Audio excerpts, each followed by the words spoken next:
Tem um outro destaque: o promotor eleitoral Fabiano Augusto Petean pediu à Justiça Eleitoral de São Paulo o arquivamento de 3 ações que foram movidas por Tabata Amaral contra Pablo Marçal, eles que foram candidatos à Prefeitura de São Paulo. A deputada acusa o empresário de suposto abuso de poder político, econômico e uso indevido dos meios de comunicação durante a campanha para a Prefeitura da capital paulista, casos estes que poderiam deixá-lo inelegível.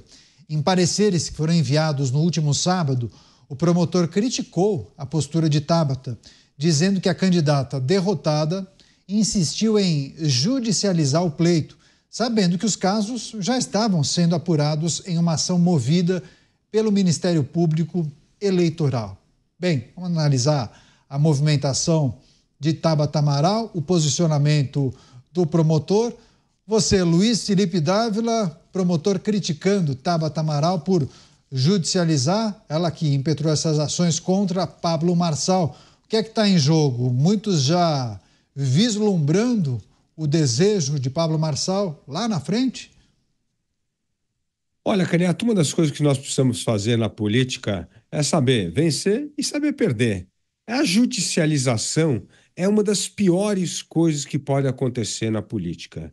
É isso que faz com que o Supremo seja sempre provocado a se manifestar sobre questões que deveriam começar e iniciar num poder.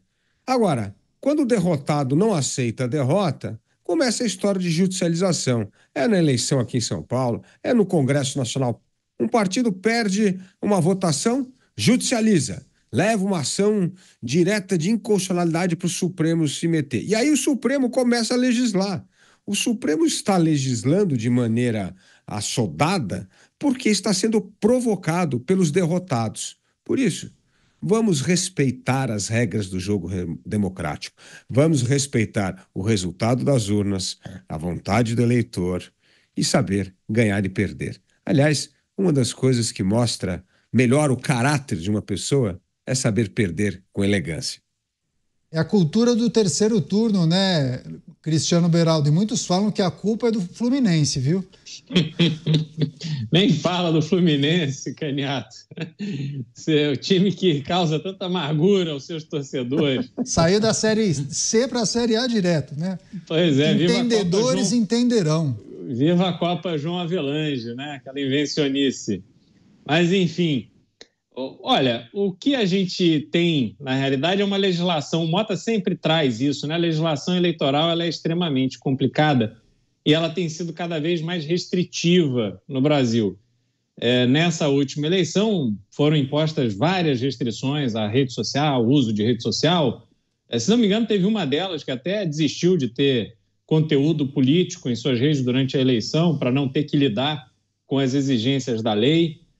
E há um aspecto que é fundamental, que a lei valha para todos, né? Então, todos os candidatos têm que percorrer a trilha da campanha política atendendo e cumprindo as mesmas regras. E aí tem que haver o trabalho do Ministério Público para fazer essa fiscalização.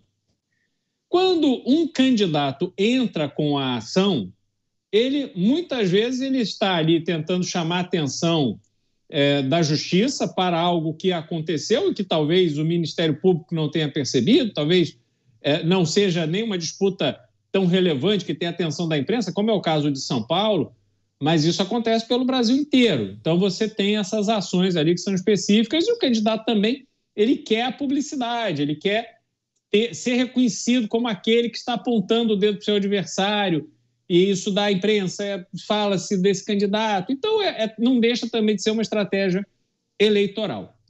No caso de São Paulo, eu não acho que é nem o caso de ficar reclamando, resmungando, está judicializando, tem sempre... Precisa se observar quais são as denúncias feitas e, com celeridade, colocar essas denúncias para andar, para que se vire uma investigação, um processo com as devidas punições, ou se arquive. E não ficar alimentando, e aí é o que a gente sempre vê, né? Você tem uma acusação durante o curso da campanha, essa acusação fica lá sendo cultivada, só que a campanha acontece, tem o dia da eleição, sai o resultado. Vamos supor que um desses candidatos tivesse ido para o segundo turno. Aí fica ali, tá? Sob suspeita, porque pode ter uma decisão que aí vai invalidar o resultado, aí tem toda a pressão, que bora. Se você, então, dá uma decisão contrária ao candidato que foi para o segundo turno ou que eventualmente ganhou a eleição, aí é a justiça que quer invalidar o voto e a opção dos eleitores. Aí você vira um imbróglio gigantesco. Tudo isso causa danos ao processo democrático, na minha opinião, Canhato. O que a gente precisa é de um sistema eleitoral simples, compreensível, onde as pessoas, de forma muito clara, saibam o que podem e não podem fazer. Ficar tendo que medir quantos milímetros a mais ou a menos tem o santinho, o adesivo, a praguinha, cartaz e tal, isso é uma grande bobagem, mas é uma bobagem que, por exemplo, gerou uma busca e apreensão no comitê eleitoral do então candidato ao Senado, Sérgio Moro, no Paraná, durante a eleição. E depois se provou que era uma bobagem absolutamente irrelevante, mas causa danos ao candidato. Então, tem muita coisa a ser acertada nessa dinâmica eleitoral e a gente está longe de chegar no nosso ambiente ideal.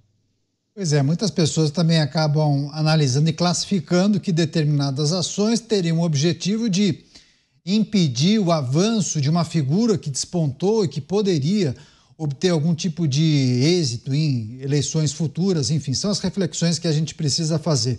Mota, essas ações contra Pablo Marçal e o promotor que acabou criticando a então candidata Tabata Amaral por judicializar durante o processo eleitoral aqui em São Paulo. Suas considerações, Mota? Canhato, eu não sou jurista, não entendo nada de legislação eleitoral e conheço muito jurista que também não entende nada de legislação eleitoral. Aliás, eu duvido que exista um jurista hoje no Brasil que consiga dizer com certeza qualquer coisa sobre qualquer legislação. Então eu vou falar apenas como cidadão, como alguém que já participou de 2 campanhas eleitorais. Você, quando é candidato, você é refém. Você é refém do partido, você é refém da legislação eleitoral, você é refém de candidatos que têm mais dinheiro, melhores advogados e mais poder do que você. Então, no Brasil, a gente vive meio que uma ilusão. Aqui não se respeita os direitos de votar e de ser votado. Aqui qualquer coisa é motivo para que o candidato fique inelegível ou para que depois de eleito ele perca o mandato. Isso é um absurdo. Eu já contei aqui, nos Estados Unidos, você tem o direito de ser votado, mesmo que você tenha sido condenado por um crime, mesmo que você esteja preso. Existem casos, existe o caso de um indivíduo que estava na cadeia, concorreu a presidente e recebeu 1 milhão de votos. Essa loucura toda que está acontecendo no Brasil hoje, Canhato, me fez mudar de posição. Quando saiu a lei da ficha limpa, eu achei uma maravilha. Eu já não acho mais, porque agora qualquer coisa virou motivo para você impedir as pessoas de concorrerem e para você tirar o mandato das pessoas. Não, esse aqui vai perder o mandato porque existe a possibilidade de que lá atrás ele talvez tivesse feito tal coisa com a intenção de ludibriar a justiça. Então corta o mandato dele. Isso atenta contra um dos princípios básicos da democracia, que é a soberania do voto. A soberania do voto não pode ficar sujeita a decisões e humores de burocratas que não foram eleitos. Agora, Dávila, quando a gente fala da legislação eleitoral e a dinamicidade de uma campanha eleitoral, é preciso olhar para o episódio de Pablo Marçal, que adotou uma prática talvez pouco comum na divulgação de seus conteúdos, se utilizando de um incentivo para que outras pessoas promovessem vídeos, ou pelo menos a sua imagem, enfim. Trazendo o exemplo de Pablo Marçal e também a necessidade, muitas vezes, da legislação eleitoral promover mudanças, atualizações de tempos em tempos, o que a gente precisa considerar sobre a figura de Pablo Marçal, que, ao que tudo indica, deverá tentar cargos em outras eleições. Não sabemos exatamente Para quais cargos, né? Há quem diga que presidência da República, talvez tente uma vaga no Senado, até governo do estado de São Paulo, não sabemos. Agora, uma figura oriunda das redes sociais, conhecido como coach, mas que se notabilizou por conta dos seus conteúdos nas redes sociais, chegou com muita força, sem tempo de televisão, quase foi ao segundo turno e muitos entendem que pode sim se notabilizar como uma nova força da política paulista e talvez até nacional, perdão. É verdade, Caniato, mas eu gostaria de tocar nos 2 pontos levantados pelo Beraldo, que é a questão, a lei tem que ser igual para todos no Brasil e precisa ter celeridade. Né, muitas das coisas que Pablo Marçal fez com violando a lei. E é por isso que está sendo processado. Tem lá o caso correndo, já não tem. O que está dizendo é que não precisa já ter um caso, aí vai a outra candidata que perdeu e entra com a mesma ação parecida no mesmo teor. Não, já está rolando a ação, deixa a ação rolar. E isso é importante. Agora precisa ter celeridade. A justiça precisa se manifestar rapidamente e não 3 meses antes do próximo pleito em 2026 para chegar e caçar o direito da pessoa a ser candidata. Aí não. Precisa que haja celeridade nesse julgamento para saber se Pablo Marçal pode ou não disputar a eleição em 2026. Segundo, que o fenômeno Pablo Marçal mostra que uma parte significativa do eleitorado, a gente está dizendo aí quase 1/3 do eleitorado, busca candidatos antissistema, ou seja, são pessoas que estão extremamente frustradas com um país que não evolui. E aí é isso, extremamente frustrado com a violência no país, extremamente frustrado com uma economia que está estagnada há mais de 30 anos, extremamente frustradas que os jovens não têm oportunidade de trabalho e estudo. Então, é uma frustração. O sistema não está entregando uma qualidade de vida melhor para uma parcela importante dos jovens. E esses jovens manifestam essa insatisfação querendo votar num candidato antissistema. É quase assim, optar por alguém do sistema, não importa se é reeleger um bom prefeito ou optar pela mudança, não vai mudar necessariamente a minha vida. Então, este é um recado importante para o sistema político começar a se mexer e a mudar, e a endereçar as dores e as frustrações de uma parcela importante do eleitorado. Como eu disse, nós estamos falando aqui algo em torno de 1/3 do eleitorado. Então, a eleição, você precisa acabar uma eleição, e é o que eu falo, fazer um debriefing, fazer uma leitura de tudo que aconteceu. O que nós precisamos melhorar internamente, o que é algo passageiro e o que é sintomas de uma crise permanente que nós precisamos endereçar, porque se não endereçar, vai aumentar cada vez mais o contingente de pessoas que vão votar em pessoas antissistema. E o voto antissistema é um voto contra a democracia e a liberdade. Então, é importante aprendermos as lições de um sistema. E mesmo uma pessoa como Pablo Marçal, se puder disputar a próxima eleição, certamente ele também vai fazer um balanço das coisas que ele acha que acertou e das coisas que ele errou para mudar a sua estratégia. Ele não vai, em 2026, voltar com a mesma versão de Pablo Marçal de agora, de 2024. Não vai acontecer isso. E se fizer isso, vai perder muito voto. Aliás, essa eleição mostrou isso. Aqueles candidatos que tinham o mesmo discurso de 2018 já perderam voto em 2022 e foram reduzidos à insignificância em 2024. Ou seja, o mundo evolui e nós precisamos aprender com as coisas que estão evoluindo, porque senão o sistema político fica ossificado, não produz bons resultados e acaba fazendo com que o voto radical prevaleça sobre o voto da moderação.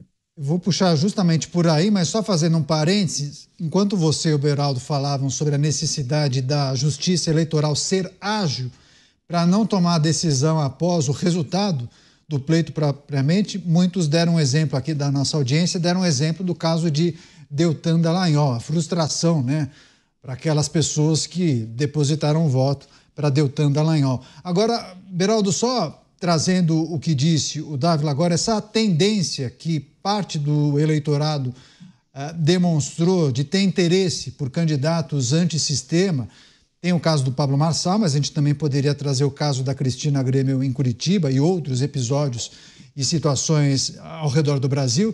Isso mexe de que maneira para as eleições de 2026? Você acha que os candidatos tradicionais, os políticos tradicionais, dos clãs políticos, dos estados, das cidades, eles perdem força e talvez algumas siglas apostem na novidade, aquele disruptivo, que tem uma oratória diferente, enfim, que pode surpreender?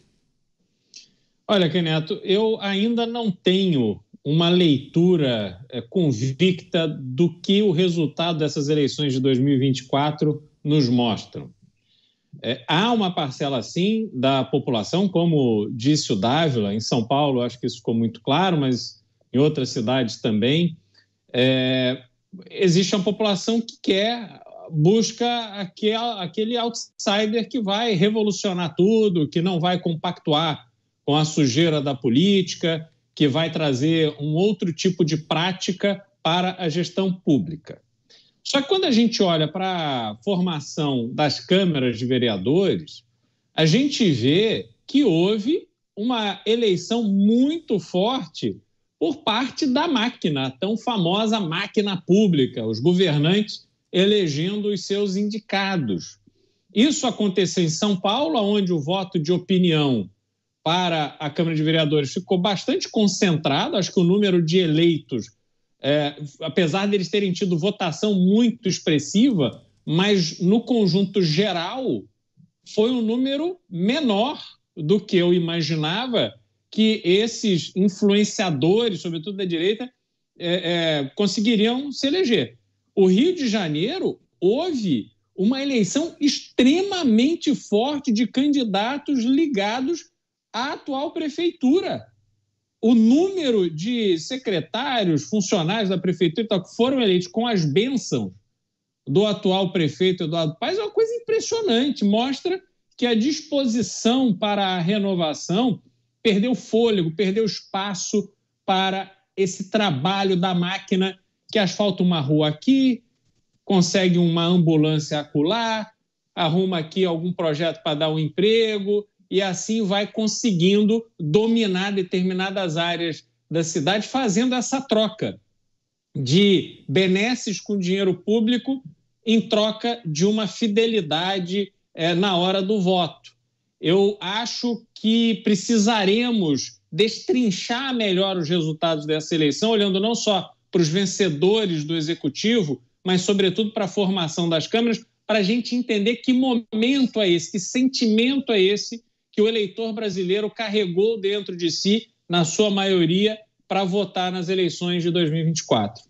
Você, Mota, as figuras antissistema, de que maneira essa tendência apresentada em 2024 pode também influenciar as escolhas para 2026, não somente para a presidência da República, que a gente já tem mais ou menos um cardápio mais ou menos desenhado, mas principalmente para as disputas nos estados? Eu não sei se eu classifico isso como figuras antissistema, Caniato. Eu acho que a população continua eternamente buscando políticos que correspondam ao mandato que lhes é confiado, quando eles são eleitos. A gente vê repetido aqui sempre as cenas de políticos em campanha, e quando eles estão em campanha, eles falam tudo o que a gente quer ouvir. Quando eles assumem o mandato, um bom percentual deles vai tratar da sua vida, vai adiantar o seu lado e o lado dos seus amigos. A gente já viu isso tantas vezes no Brasil que a gente perde a esperança de que isso vai ser um dia diferente. Mas existem exceções a essa regra. E eu acho que são essas exceções que o eleitorado quer ver. A gente não pode ser exigente demais, severo demais com o eleitor. Eu já falei aqui, o eleitor não tem quase nenhum elemento para tomar sua decisão. A gente escolhe de um cardápio que foi feito por outras pessoas. A gente nunca consegue votar naquela pessoa que a gente realmente acha que seria o melhor para aquela posição, porque aquela pessoa nunca vai conseguir passar no filtro do partido. Ela nunca vai conseguir a chance de ser candidata. Então, a gente tem que escolher dentro das coisas, da oferta limitada que a gente tem. E diante dessa limitação, eu acho que o eleitor brasileiro está fazendo um bom trabalho. Tanto está fazendo um bom trabalho que se cria cada vez mais dificuldades para impedir que esse novo estilo de fazer política predomine. Tá? Para mim, essa é uma das razões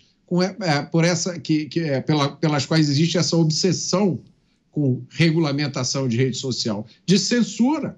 Porque se você deixar as pessoas se expressarem livremente, se você deixar a livre troca de ideias acontecer, eu duvido que na próxima eleição algum desses políticos tradicionais, né, o estilo Odorico Paraguaçu, consiga se eleger. Não vai ter nenhum voto. Essa turma só consegue se eleger na base da enganação. Eles têm que ter a possibilidade de falar as coisas sem nenhum contraditório, sem que ninguém vá lá na rede social, coloque um vídeo dele de 4 anos atrás e mostre, olha o que é que ele dizia, olha o que é que ele está dizendo agora. É isso. Pois é, muitos desses políticos tradicionais, por exemplo, não conseguiram se eleger para a Câmara Municipal de São Paulo depois de muitas legislaturas. A gente vai trazer